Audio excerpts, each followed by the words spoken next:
Jadi ada perdarahan lewat jalan lahirnya, itu mau di usia kehamilan awal ataupun lanjut itu harus kita waspadai. Dok, sebenarnya pencegahan untuk supaya tidak terjadi hamil berisiko tuh ada nggak, Dok?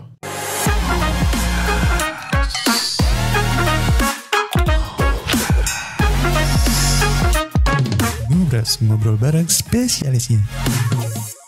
Halo Sobat Bunda, selamat datang kembali di Ngobras, ngobrol bareng spesialisnya Sehangat Keluarga. Hari ini kita kembali ngobrol sama Dr. Garjita Maesa Putra SPOG atau akrab disapa Dr. Garjita ya, Dok? Ya, betul. Selamat datang kembali di Ngobras, Dok. Ini kita ngobrol yang terima kasih. Kali kedua ini ya, Dok ya? Kedua. Jadi bagi yang belum nonton yang pertama, ada linknya di bawah. Jangan lupa untuk nonton Ngobras kita yang pertama dulu sama Dr. Garjita juga. Dr. Garjita adalah spesialis kebidanan dan kandungan ya di RSCA Puri Bunda. Oke, Dok, jadi terakhir kali kita ngobrol tentang ANC ya, Dok ya. ANC. Nah, waktu itu kan kita sempat ngobrol salah satu dari fungsi ANC itu adalah monitoring ya, Dok ya.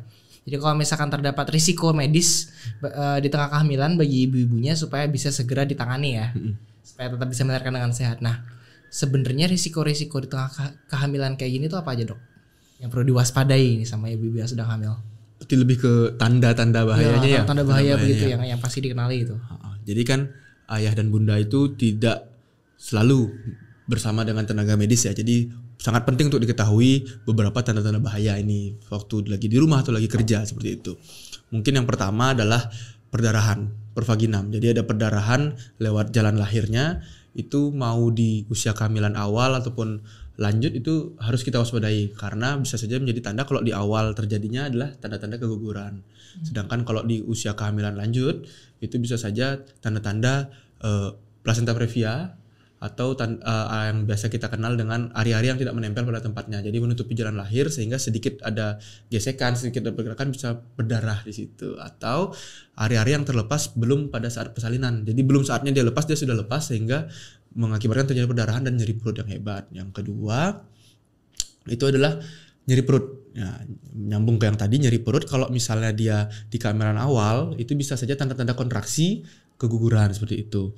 Dan yang kedua mungkin tanda-tanda adanya kehamilan ektopik. Jadi hamil di luar kandungan yang dia pada suatu umur kehamilan tertentu dia akan pecah dan mengakibatkan perdarahan di dalam perut. Nah itu setahu saya nyeri banget. Nyeri banget. Di luar kandungan? Iya betul. Kemudian atau ancaman persalinan prematur. Jadi belum cukup bulan usia kehamilan dia sudah sakit-sakit perut dan ada bukaan. Nah itu yang kedua, nyeri perut. Yang ketiga itu adalah mungkin pembengkakan yang berlebihan pada beberapa organ tertentu gitu. Jadi seperti kita ketahui kalau hamil kan memang berat badan naik gitu ya bunda ya.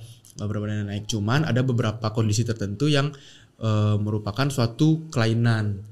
Jadi adanya distribusi lah ya, kita kan semua ngerti distribusi aliran darah seperti itu yang tidak normal karena kerusakan sel, kita ngomongin sedikit agak teori, sehingga terjadi pembekakan yang tidak normal mungkin di kaki gitu seperti itu, atau di wajah, di tangan, itu bisa salah satu tanda dari tekanan darah tinggi yang disebabkan oleh kehamilan.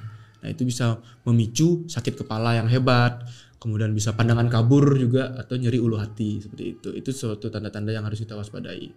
Selanjutnya itu keluar cairan dari vagina, bisa dia keputihan atau keluar cairan ketuban. Nah itu kalau misalnya memang sudah waktunya ya nggak apa-apa keluar cairan ketuban, tapi kalau belum, nah itu yang harus kita observasi, harus segera ke rumah sakit.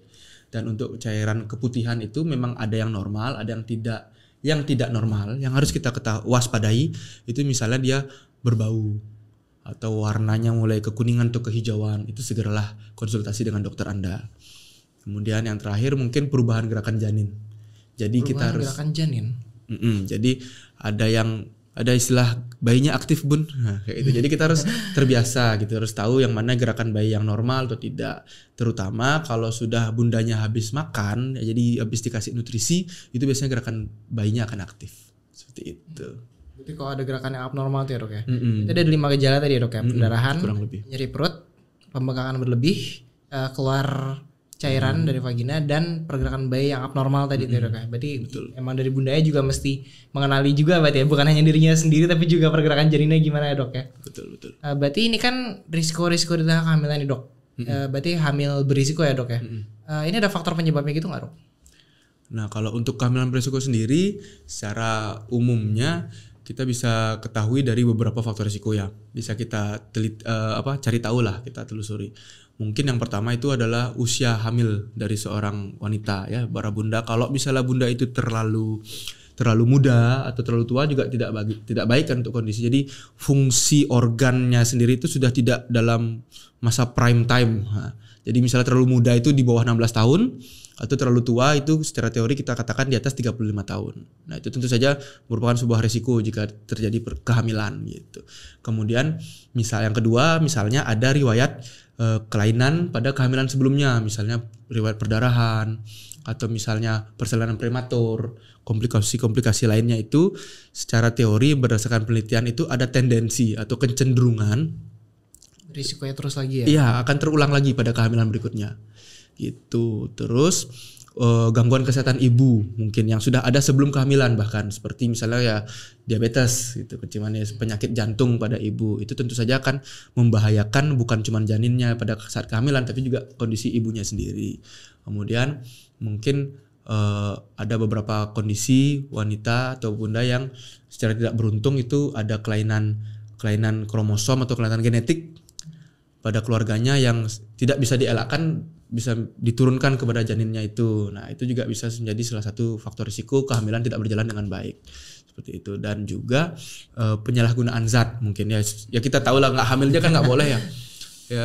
Say no to drugs ya dok ya. Ya, merokok seperti itu. Dan Haji Roma Irama saja bilang nggak boleh, hindari miras. Jadi kalau bisa jangan gitu. Ya janganlah, bukannya kalau bisa jangan. Kemudian gaya hidup yang tidak sehat, seperti mungkin juga di lingkungannya ada polusi seperti itu, atau mungkin makan makanan yang kurang bersih dicuci seperti itu juga tentu saja bisa menjadi risiko untuk baik dari bundanya yang hamil atau janinnya sendiri. Hamil berisiko banyak banget faktornya ya dok ya. Saya sampai kehilangan hitungan juga tadi tuh, ada faktor apa tadi? Ada faktor bawaan, ada faktor kontaminasi, ada faktor penyakit yang sebelumnya udah ada faktor penyakit kalau misalkan sebelumnya udah ada tanda kelainan kemungkinan berlanjut lagi. Banyak banget. Usia gitu, juga. Ya faktor usia yang paling penting itu ya dok ya. Kalau misalnya terlalu muda atau di atas umur 35 risikonya semakin tinggi ya dok ya. Bisa hamil, cuman risiko tetap ada gitu. Kalau begitu sebenarnya dok, di luar faktor yang tidak bisa diubah ya, misalnya kayak seperti genetika kan kita untuk teknologi sekarang kita baru bisa monitor ya, baru bisa screening atau faktor usia kalau misalnya ternyata emang sudah lanjut usia. Di luar faktor yang tidak bisa diubah dok, sebenarnya pencegahan untuk supaya tidak terjadi hamil berisiko tuh ada nggak dok? Nah tentu saja ada ya. Kalau misalnya untuk menjaga itu lebih ke prepare ya, jadi mempersiapkan. Secara awam pasti sudah banyak dikenal gitu, sudah banyak diketahui, seperti misalnya makan makanan, diberikan asupan nutrisi yang baik lah tubuh ini gitu. Jadi para bunda nanti di luar sana yang mempersiapkan hamil atau sedang hamil, jadi makan makanan yang tinggi akan karbohidrat, protein, jadi asupan kalorinya dijaga gitu, untuk selain untuk memberikan tenaga untuk diri sendiri, kan bawa perut besar tuh, dan juga untuk memberikan asupan kepada adik bayinya, karena you are what you eat kan gitu. Nah, sekarang 2 nih, ada bayinya juga di dalam gitu. Terus minum banyak air ya, air putih itu 2 liter per hari kan gitu. Kalau bisa lebih nggak apa-apa, baik untuk kesehatan. Kemudian olahraga yang teratur. Kalau yang disarankan untuk persiapan ibu hamil itu kan biasanya jalan kaki, kemudian berenang, atau sekarang kan banyak tuh ada fasilitas yoga prenatal. Ya sebelum hamil tuh yoga saat hamil, senam hamil itu juga bisa olahraga. Selain untuk meningkatkan energi, juga untuk meningkatkan kekuatan otot dan juga menjaga kesehatan fisik. Gitu. Kemudian istirahat yang cukup untuk mereset. Jadi kita siap untuk menjalani hari-hari. Gitu. Jadi untuk istirahat yang cukup, kemudian menghindari yang tadi itu paparan seperti lingkungan, asap rokok, zat-zat yang berbahaya seperti itu kita harus hindari juga. Dan yang penting, tak kalah pentingnya juga adalah hindari stres gitu. Jadi kalau sudah stres kan mau ngapain aja nggak enak ya, apalagi bawa hamil gitu. Jadi mungkin ya basically tambah stres lagi. Basically seperti itulah. Berarti sebenarnya tip pencegahannya itu secara umum garis besarnya adalah menjaga kesehatan ya dok ya. Jadi nutrisi seimbang, cukup hidrasi, cukup air, olahraga teratur, istirahat juga dengan teratur dan benar, menghindari stres, menghindari polusi itu. Berarti secara umum memang ibunya harus menjaga kesehatan karena sekarang tubuhnya adalah milik 2 orang begitu ya dok ya. Setelah itu dipersiapkan, ikuti saran tenaga medis. Nah, misalnya apalagi kalau mau program hamil, jadi ada beberapa pemeriksaan dan kunjungan yang rutin dilakukan sehingga kita bisa mengetahui Kalau misalnya ada sesuatu yang tidak normal bisa kita perbaiki gitu. ANC itu ya dok ya, Ya, antenatal care tadi sebutin atau kita ngobrol kemarin itu ya dok ya. Ya, betul sekali. Oke, jadi begitu ya sobat bunda, kehamilan berisiko. Setiap kehamilan memang pasti ada risikonya, tapi terdapat beberapa faktor risiko berlebih dan yang perlu diwaspadai. Memang ada gejala-gejalanya seperti dari ada nyeri perut, pendarahan, keluar cairan, gerakan janin yang tidak normal. Kalau misalkan terdapat gejala-gejala ini, jangan ragu untuk segera periksa ke tenaga medis supaya kita bisa bantu juga mengawal kehamilan sobat bunda sekalian. Terima kasih dok sudah mau ngobrol lagi. Ini ngobrol kali kedua.